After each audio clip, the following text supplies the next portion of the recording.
Breast cancer is a triggering term. It is a fear that has really uh, penetrated our medical culture, our lifestyles.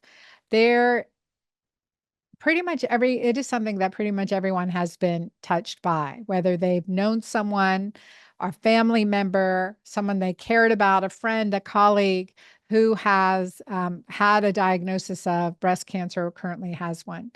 The incidence of breast cancer has been steadily increasing over the last few decades, and it affecting the young and the old, right? It's affects every age group, including cases of early breast cancer, such as in the 20s and 30s. So I want to talk about this topic today. We, just had October as Breast Cancer Awareness Month. I like to consider it Breast Health Awareness and Optimization Month because we want to optimize our breast health. And we want to eliminate the concept of fear around breast cancer. So by creating bodies that are generally inhospitable to cancer, that is that if there's unhealthy cells, there are these early cancerous cells that our body knows and has the capability and reserve to shut off these unhealthy cells. So today I want to introduce and bring back to the Girlfriend Doctor Show because she has been on my show before. I want to introduce you to Dr. Filomena Trindade. She is a amazing physician. She has been working in the integrative and functional medicine space for decades now. And I like to say she is a dear, dear friend. I have visited her in Portugal, and now she's in the US, and she's been back and forth between Portugal and the US for quite a long time. She has been a educator for the Institute of Functional Medicine and for the anti-aging and regenerative medicine functional medicine training programs too, with an expertise in adrenal health. She's authored a chapter on nutritional influences on hormonal health in the Integrative and Functional Medicine Nutritional Therapy textbook, and another chapter on diabetes and integrative cardiovascular medicine textbook. She is focused on helping people heal from the inside out and the outside in, and identifying root cause medicine. And the reason I bring Dr. Filomena Trindade is, number one, I love having conversations with her, but number two, she has her own breast health journey. A year ago, October 2023, she was diagnosed with stage 4 breast cancer. So she has learned so much in her journey and has so much to share, and I want her to share that with you today. So welcome, Dr. Filomena Trindade. Welcome to the Girlfriend Doctor Show. Thank you. It's a pleasure and an honor. Well, I am so glad you're here with us, and you look radiant. You look radiant. So I would love for you to share about your journey. Like, when you were diagnosed with breast cancer, what happened? Well, my journey has been, one with many thorns and turns, I like to say, but, everything is a lesson. When I was initially diagnosed, I opted for doing everything non-traditional. So many of my colleagues and my friends, I felt like, even those in the functional medicine, the integrative medicine field, feel like the fear in them would just drive them towards, or they were talked into or somewhat forced into doing the traditional medicine route. And I was like, no, I know better. This is the stuff I teach. This is the way I've lived. And I need to figure out why this happened, not just shoot myself up with a bunch of toxins. So I basically did everything short of traditional chemo. And initially was working. I was seeing an homeopath, who's an oncologist, and does only homeopathy. I was seeing a naturopath, you name it. I was seeing it. I was seeing an integrative center even here in the US. I was abroad. I was in the Azores when I was initially diagnosed. And at first, things were looking up. And it was looking like the tumor was regressing, at least the one in my breast, and the lymph nodes, because that's where it first went to, and then it went to my other breast. And then I went through this extremely stressful time. I or while I was working on building a healing center, in the Azores Islands, in the island that I'm from. And we went through a really difficult time with workers and just any craziness that you could possibly imagine. It happened. And then everything changed. Within like 3 weeks, I had turbo cancer. It was just incredible. If someone had told me that it could grow and take over that quickly, I don't think I would have ever believed it unless I had gone through this personally. So at that point, I got myself into the Sound of Eve Medical Institute, which I had taught at years ago. And I have always said, if I ever get cancer, although I never thought that I would, it's not in my family. It's just, it wasn't really in my radar, to tell you the truth. But It I always wasn't said, something you feared or you worried about. It was like a family history or any of that. no, Yeah. no, Wow. not at all. I mean, it was sort of so the farthest thing from my mind. I mean, in my family, there's heart disease. My father had a stroke. I actually had three different types of strokes, and died at age 85. My mother's got heart disease. My grandparents, if you go back, it's all heart disease. I never even sort of considered cancer on my radar, to be honest with you. I mean, I knew it was there, I thought about it, but I didn't have that crippling fear that I see in some of my colleagues and so many of my patients. Yeah. Yeah. And Number one, you're because like I've always, healthy. You in the Azores. So in the Azores, you have your healthy retreat. I mean, you know about endocrine disruptors and toxins and taking care of your adrenals. But I think this is like we had talked a little bit about this off camera, but when we've had major stresses and traumas in our life, our adrenals, I mean, I don't like to call them fragile, but they're finicky, let's say. And like you add stress into a situation and it's like um I don't know, like exactly, you have no reserve. no reserve. Yeah.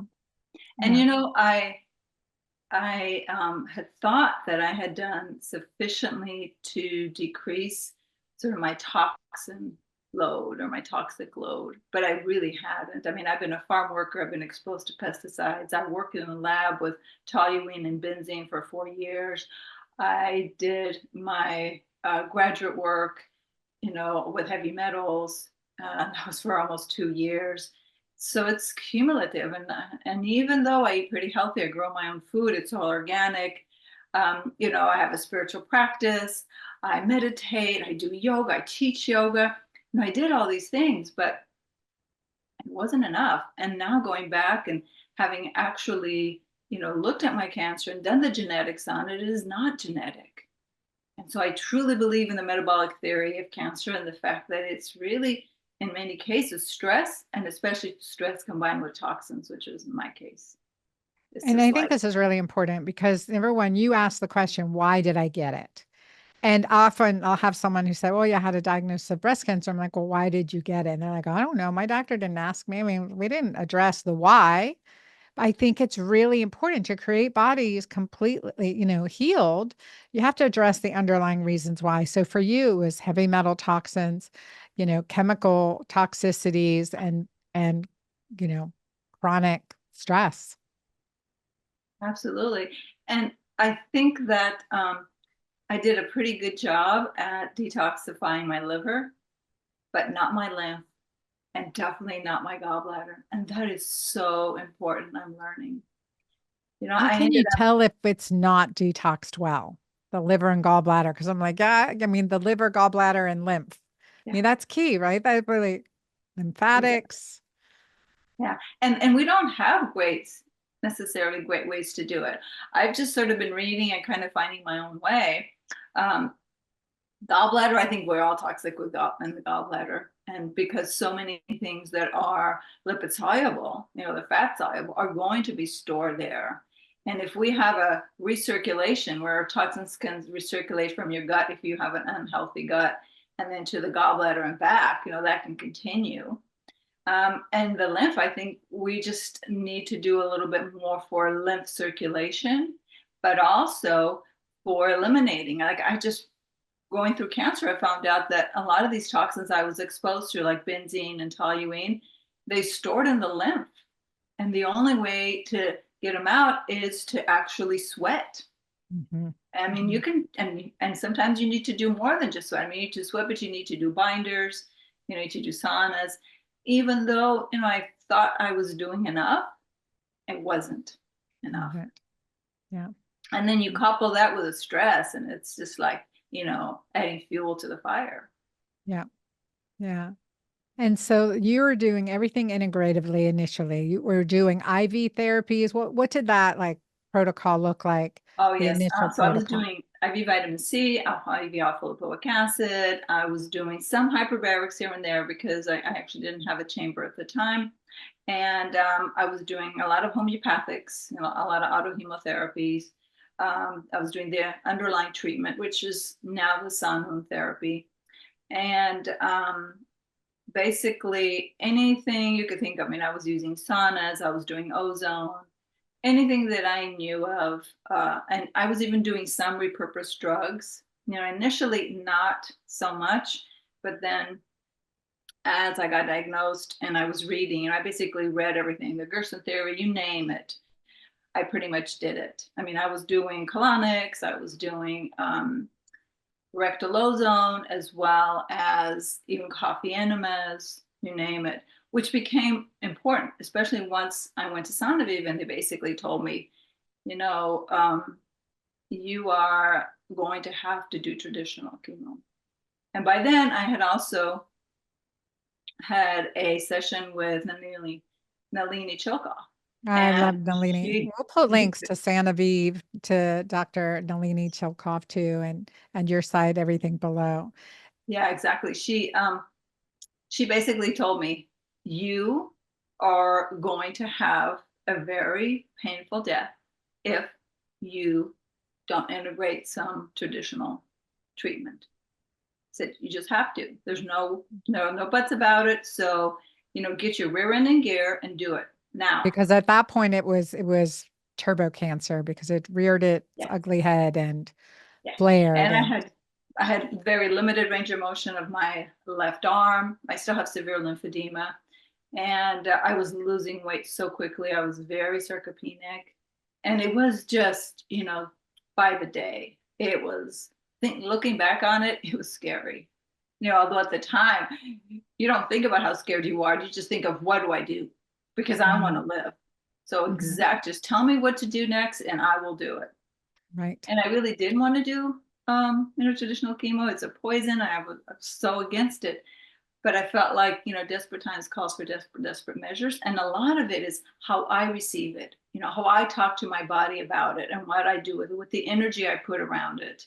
Yes, it's a poison and we have to protect the normal cells, but you can direct it. I mean, there's so much that you can do sort of energetically and in the way that your body receives it and takes it in, that I felt like that was a major factor that really helped. So I continued everything else I was doing. I was at Sanofi for 5 weeks.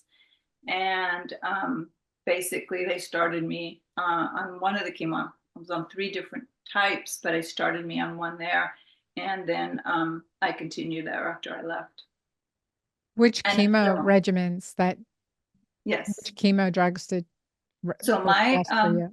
So I have lobular, which is pretty rare. Doesn't usually show up on mammograms. So much for getting your mammograms, which I really wasn't doing. Because you found it on exam. I actually found it on exam, but the tricky thing is I had lymph node spread before I had a mass on my breast. Did it show up on thermogram? Had you been doing thermogram or mammogram in the past? No, the thermogram just showed that there was some increased uptake, some inflammation, but it happened so quickly. I think, but I had the thermogram like 3 to 3 months before. And I had just said, you should, really work on your estrogen metabolism, which I've always believed. I teach this, that, that's the biggest risk factor for breast cancer. And looking back on it, I could have been a lot more aggressive about it, about my own estrogen metabolism. And that's part of what sort of I incorporate now too into what I tell others. But So I want to just emphasize, so that's when we're looking, for example, at one of the things that I like to do is the Dutch test. So looking at 2,4,16 hydroxy and methoxyestrone and look at how well we're methylating and which pathway it's going down to make sure it's optimizing and ideally down the clean 2 pathway. Is Yeah. that what you say too, Phil? Yes, and if not, know that you can divert it. They can be changed. But to really look at the 4-methoxy and not just the 2-methoxy, because some of the Dutch tests only looks at the 2-methoxy. And the 4, in my experience, is much harder to methylate than the 2. So you want to make sure that you're following the 2, the 4, the 16, but especially the 4-methoxy, and that you get it down to non-existence level. Not just is it all being methylated, but is it not? It's non-existent, which, there's not a lot of literature on this, but the literature that there is, I mean, there's lots of literature on estrogen metabolism being the trigger, being the cause, the initiator of breast cancer. I mean, that dates back to 1996. Unfortunately, it's just not adopted in traditional medical practices. Right. I think But it's so important to test. there's not a lot of literature about the fact that it's so much harder to methylate the 4 than it is the Well, 2. methylate, and it's like, clear that 4 Eliminate. hydroxy pathway. So that's like you were saying, lymphatics, inflammation, antioxidants, methylation, glucuronidation, and sulfation. Like everything has that role in that 4 from what I believe, because it is hard to move that number down. Yeah, and the gut. I always Yeah. say that metabolism happens in phase 1, 2, and 3 in that order. But to treat it, you have to start in reverse. You have to address phase 3, phase 2, phase 1. Phase 3 being the gut and glucuronidation and making sure that you're able to eliminate and that it's not recirculating. Phase 2, methylation, sulfation, and especially a glutathione conjugation. And then with phase 1, trying to switch anything that you might still be going down the 4 pathway through the 2, because it's not all about genetics. You can have someone who genetically is not predetermined or predestined to use the 4 pathway, but if they've had a lot of toxin exposures, they will preferentially use the 4. So you have to do the methylation piece, not just do the genomics and think, oh, we're not at risk. Yeah, no, that's excellent point. Excellent point. And when you said you used repurposed drugs, so is that the bendazole, the ivermectin, mebendazole, the antiparasitic drugs? Yes, and aspirin, because I ended up doing a test to see which chemo was my cancer most sensitive to. And that was the DATAR test out of England? Exactly. I do the DATAR. And also it includes both traditional chemo as well as non-traditional things like, IV vitamin C, curcumin, artemisinin, that sort of thing. Mistletoe. Mistletoe, yes. And also repurposed drugs. But mistletoe with a literature on it, I would recommend it to anyone who has cancer, no matter what, because there's so much literature on it that's positive.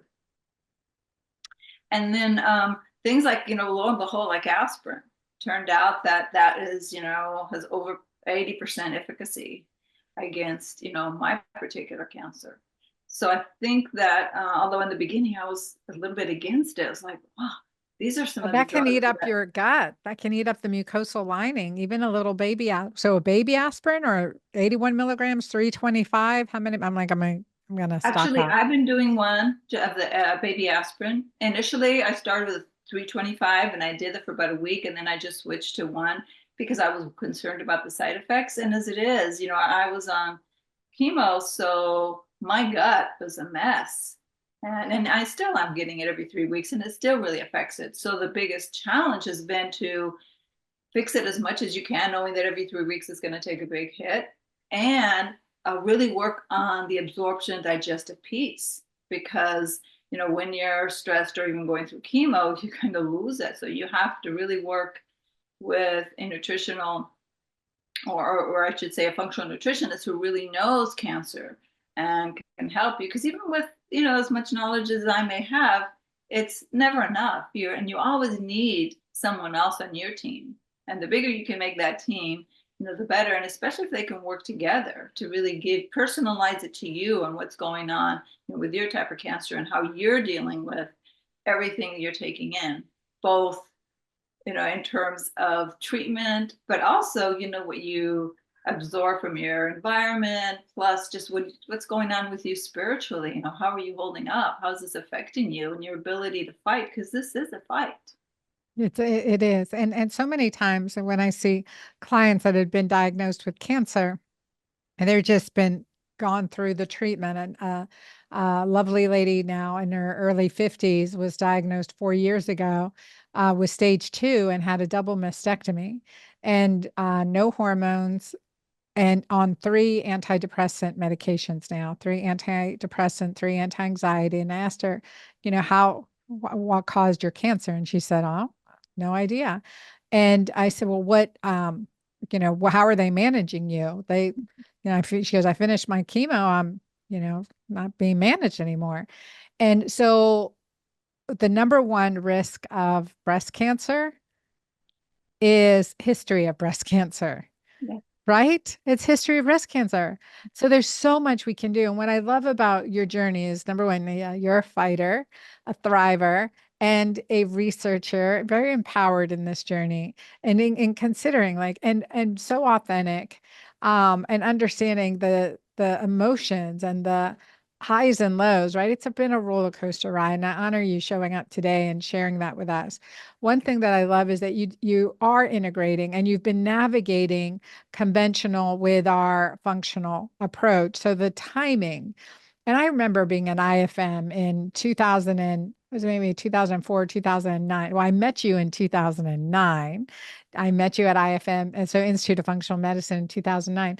But there was a speaker from, I think, Kansas City that had been doing high dose IV vitamin C's in between, well, first as integrative cancer therapy, but also with traditional chemo. But the timing matters. And so how have you, because how are you navigating the timing around chemo? What have you found to be the best? Again, personalize it for anyone who's listening and dealing with a personal journey in breast cancer. It does have to be personalized. Getting the information and research is key. But the hope is here. We create bodies that are inhospitable to cancer, healed, dealt with the underlying causes and side effects and everything else, and then just completely healed. So that's the plan here. And so looking at these integrative approaches, but figuring out that navigating that time as a physician when I'm working with clients, I'm like, okay, I know what I want to navigate, but my, oncologist, I have to convince them. So I would love to know how you've done that. Well, working with the oncologist from Sanofi, it was great because I don't have to convince them. Yeah. And, they have a follow-up program, so I'm still in their follow-up program. I did go back for another week, and then 6 months after my first treatment. The other oncologist is a little more tricky because I had a very traditional oncologist who didn't even want to look at the research, even though I offered it to him, and didn't really want to know what else I was doing. And at one point, he knew that I was doing other things, and at one point became pretty, I should say, aggressive with his suggestions. And it came to a point that I figured I can't work with him anymore. So I actually had to switch. And it was having a team, which you've been part of that team, the girlfriend team, where, I have friends that I'm so blessed. I have friends that have stuck with me, and we would meet every week or every 2 weeks and say, okay, what do you want to talk about this time? Or here, I heard about this. There's this new paper on ivermectin. There's this paper on mebendazole. What do you think? And having those discussions, I mean, that has been, priceless. Because no matter what you do, even if you have your sort of oncologist who is functionally trained or open to that, if you have a traditional one on your team, it's going to make things, more difficult. And at times you may not be able to tell him or her everything, which, I don't like that, but this is survival. And, sometimes you just have to do what you have to do to survive. I've been lucky enough that I've had enough people on my team who sort of understand and support me, that has made, a huge difference.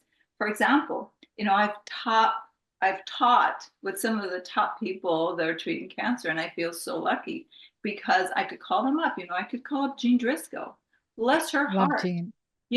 When her mother was in her dying bed, and say, I didn't know, but I texted her and I said, Jean, I'm getting chemo, I'm getting vitamin C. Do I do it before? Do I do it after?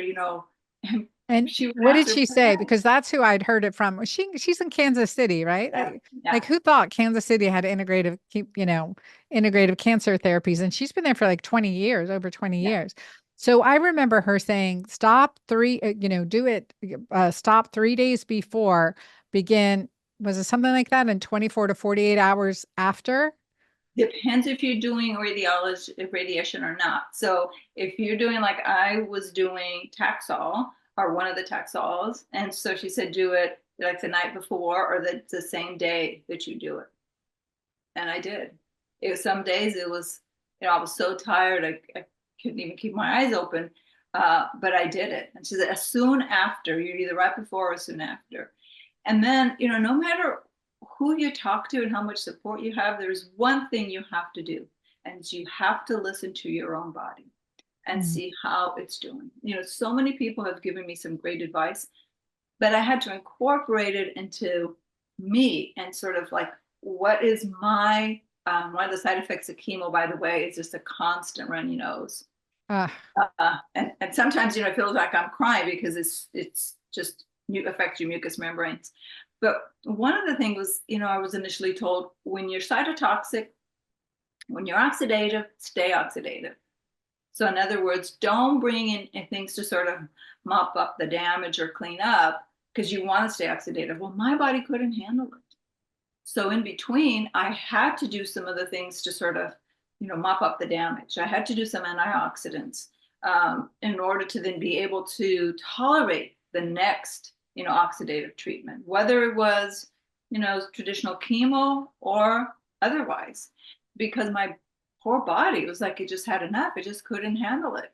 And I feel like that is so, so important, and that so many of us are threatened or scared into doing things that our body just can't tolerate. And from what I see now and what I know, I think that most, especially with respect to breast cancer, probably all cancers, but I'm going to talk about breast because that's my experience.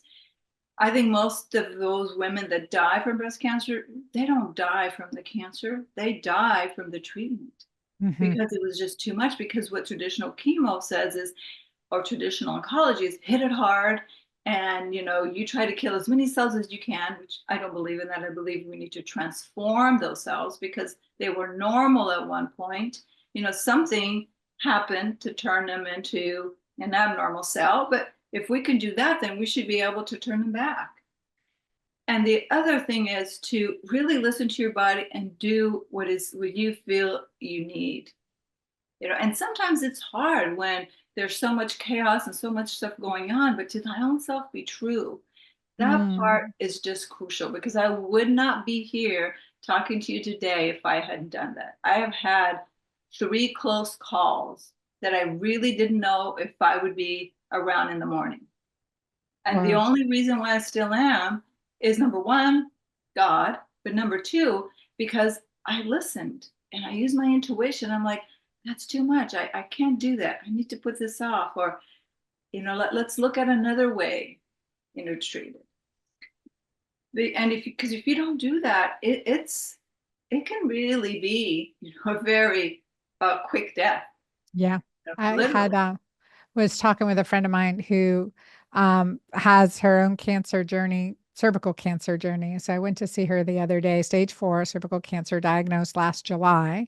And so all, post COVID, stage 4. And she's talking about how trusting her intuition is key. She goes, right now, oncologists, they have these specific protocols, but for my body, that protocol wasn't working. For my body, they want to do another surgery, but my body I knew my body wouldn't be able to take it.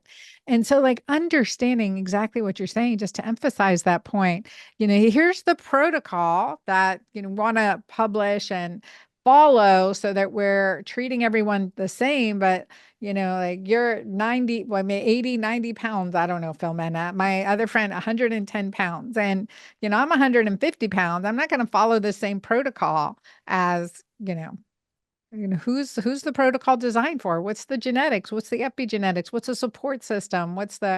And then two, the integrative thing. So the IV mistletoe, and you talk about IV, like what is the benefit of that? And then the artemisinin.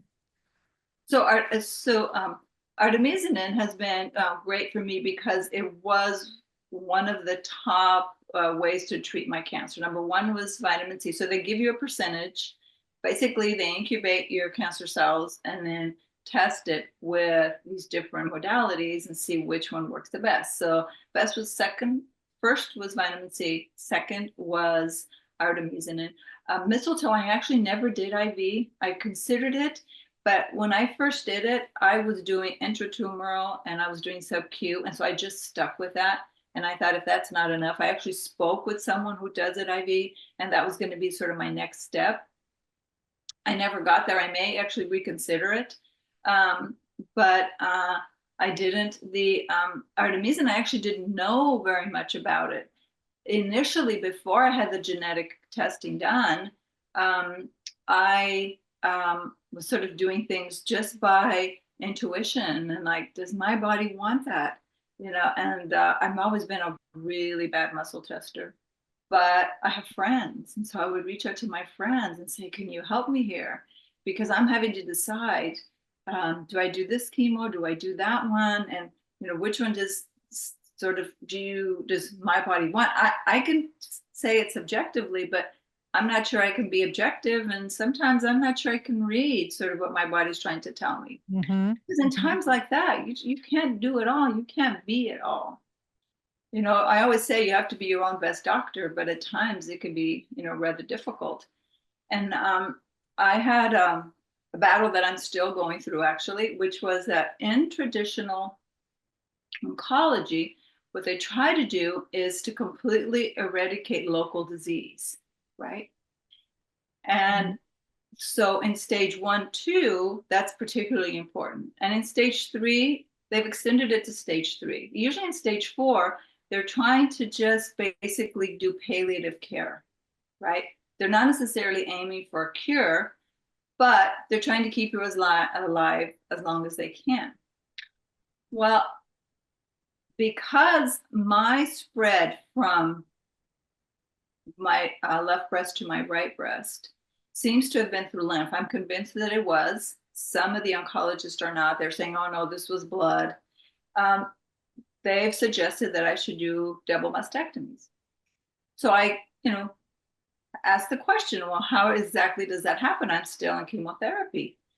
And the surgeon's answer was, well, we just stop chemo and then you have the surgery. We could do great reconstructive work and then you can go back to your chemo. And I'm like, but that is such an invasion in my body. And I don't see my biggest risk being microscopic disease. In stage 4, my biggest risk is the senescent cells, the cells that the chemo put to sleep, not the functional sort of integrative treatments, but the traditional chemo and the cancer stem cells. Mm. And they just look at me with this blank face and like, well, our goal is to get rid of as much microscopic disease as we can. And I'm like, but I'm a wait, it's in the lymph. Yeah, exactly. It's spread from one side to the other. And so that has been such a struggle because there's still, no, you need to do this. And I've talked to so many other women that are also in the healthcare field. There are doctors, there are nurse practitioners, you name it. None have I found that had lobular like I do and that presented the same way and that was so aggressive. But they had other types of, so aggressive cancers. And, Anna, all of the ones I've talked to, and I think I have, I know quite a few people, they opted for having the surgery. And I wonder how many of them were just scared into doing it or convinced, but maybe it wasn't necessarily what was best for them. I know for me, I don't feel like it is. and it's still an ongoing battle. You know, Hmm. I wonder, I have to revisit it because it keeps coming up. But I have to feel that I'm doing what my body thinks it's best for it. And if once I look at all the research, I'm convinced that that is not, I'm not going to do it. But again, it's a uphill It's a battle. battle. And I think too, as a surgeon, like, oh, well, we just want to get it out, right? Like they're like, let me do something here. Let me get it out. Cause it can, that's the challenge too, but you're getting out that one piece, but it's still, you It's already know, spread. You know, how do you know that you don't have cells in your lymph all over? I mean, yeah. that's that's a battle. And so with your integrative therapy and timing, so there's lots of supplements, there's the injections, there's the chemotherapy, and you said, okay, we want to maintain that oxidant state, but yet you've got to recover your body so that you can go through another chemo. What does your regimen look like if you're willing to share that? Oh, not easy. So I have it so that pretty much based on what works so the best towards my cancer, I have to do, I have two integrative therapies that I have to do twice a week. So IV vitamin C and curcumin. That's one I didn't mention. I also do curcumin IV. Artemisinin is once a week. So I've timed it so that, I'll do one maybe Tuesday, Thursday, Monday, Friday. And then I do the recovery, which for me, I've been doing alpha lipoic acid IV. And I will spread it out and do it to based on when I have, on the weeks that I have chemo, I may have to change it a little bit. Or a nourishing IV, like with trace minerals and that sort of thing. Because in between all this, I became severely osteoporotic from the chemo and hypocalcemic and low on my B vitamins, which has been another struggle because everyone tells you, oh, with cancer, you don't want to take your Bs, but you absolutely do when you're You don't want to low. be deficient. Yeah, Exactly. exactly. So pretty much every day of the week, I'm doing something. The mistletoe, I'm doing injections twice a week now. I had been 3 times a week. I've also incorporated some um, peptides. Um, thank goodness for Kathleen O'Neill Smith Oh yeah. and Angelique, Angelique. and Oh my yeah, oh gosh. my God, and Margaret Christensen Yes. and Marcel Pick, it just has been my haven, really. And so everyone's researched one area and has told me, okay, think about this, consider this, look at this research.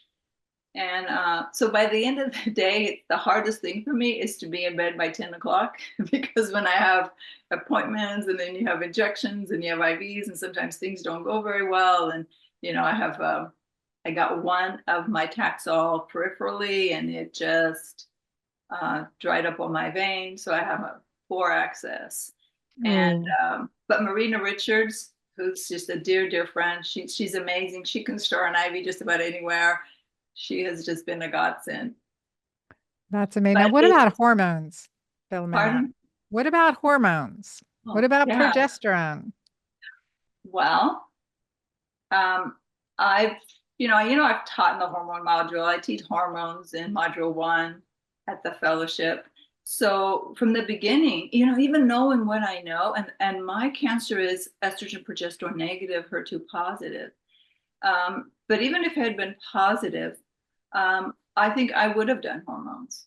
I stopped because I was scared, not to say a derogatory word, but I was, it's like, no, no, you have to stop it. And even no matter how much knowledge you have, when it's given to you with such authority and like, you're wrong and I'm right, you question yourself, right? I think we as Absolutely. women tend to do that even more so than men.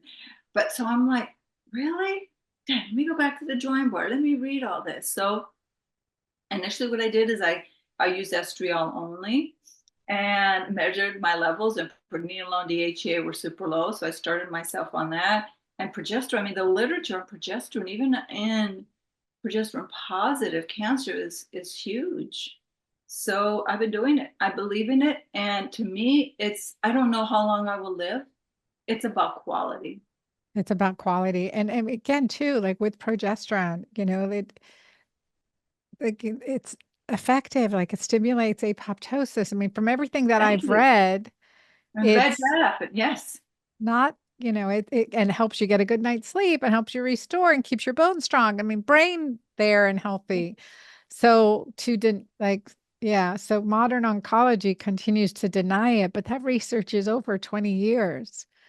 Yes, it's just not being incorporated. I mean, in integrative oncology practices, yes, but in traditional practices, no, And unfortunately. DHEA for like vulvar vaginal bladder health and everything else too. Yeah, for bone, for brain, I mean, you name it. But you're feeling like a human being because for a while there, I felt like a zombie. Yeah.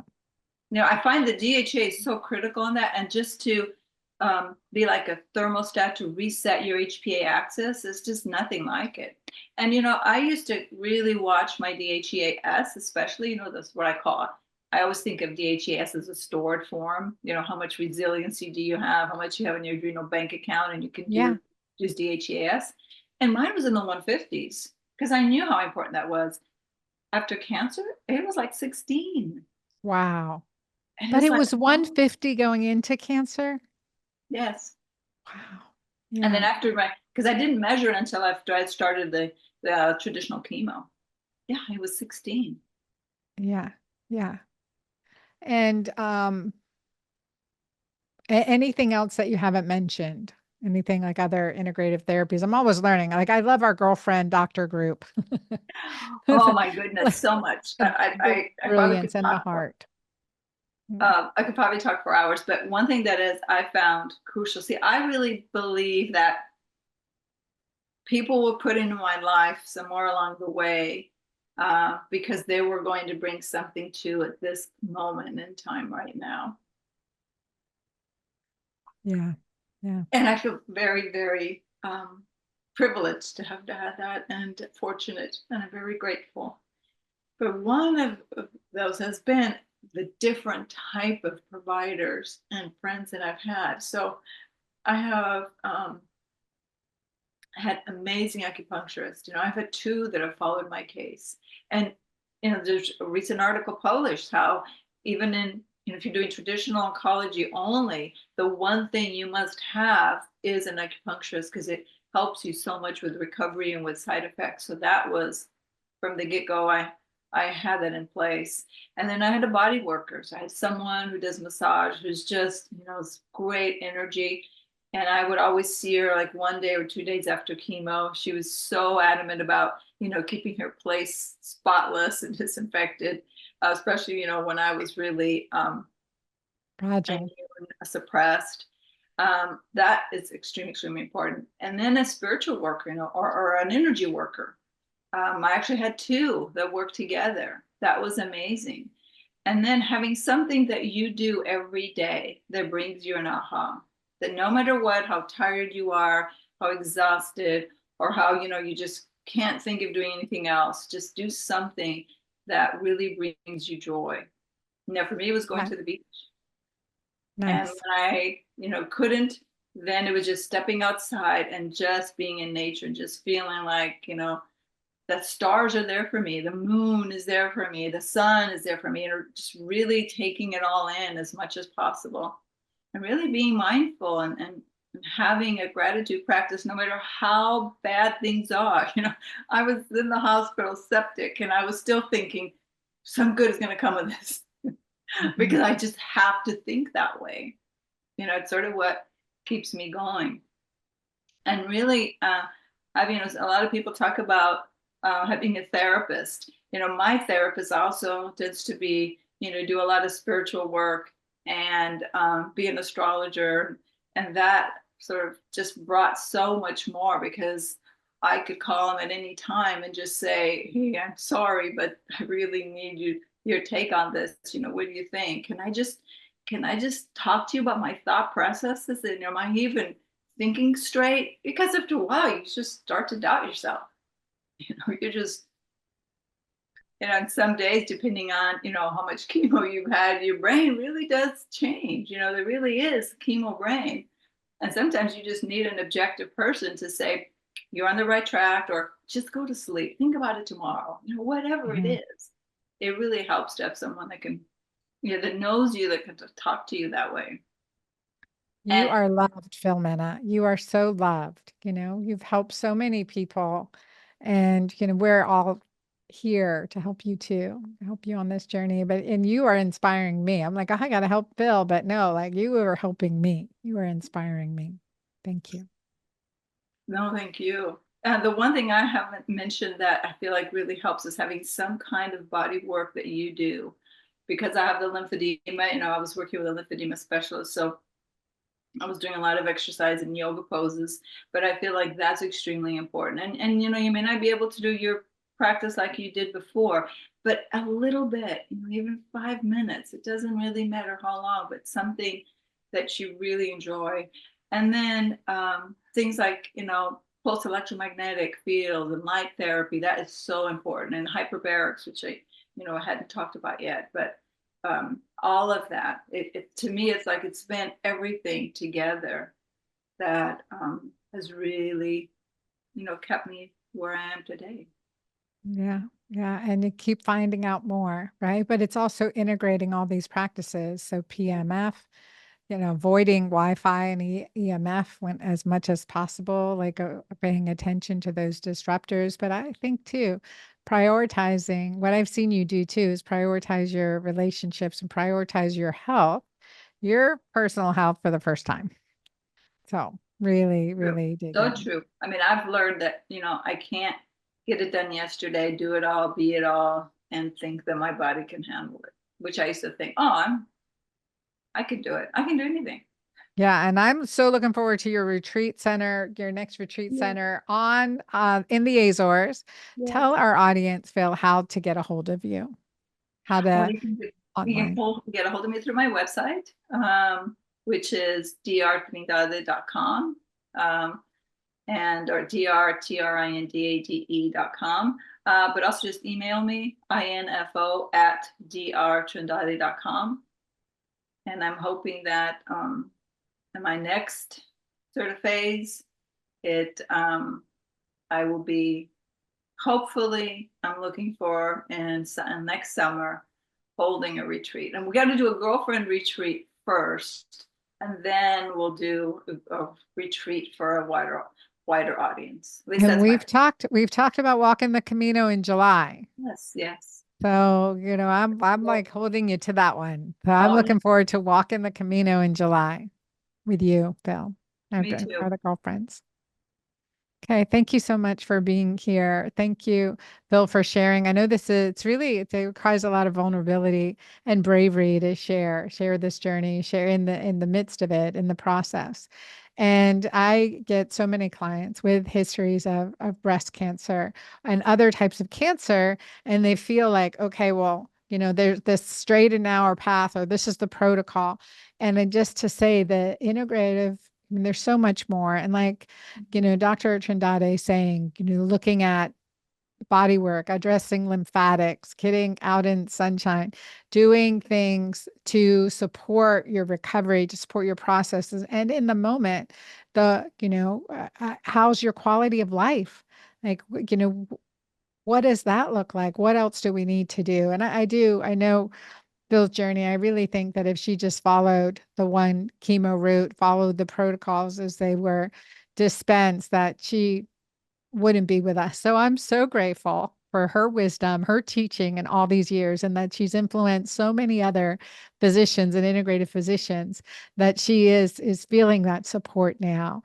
And I encourage all of you that are listening to think, okay, what is your one next step? And also, someone who's dealt with or feared or is dealing with cancer, any type of cancer, and especially breast cancer, please forward this podcast to them.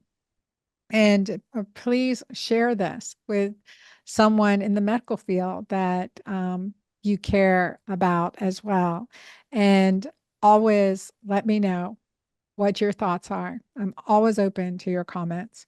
I thank you very much for being here, and I look forward to seeing you next time on the Girlfriend Doctor Show, leaving you today with much hope and inspiration and so much humility and gratitude, so much gratitude for Dr. Filomena Trindade. We'll put all the links in the show notes from today as well.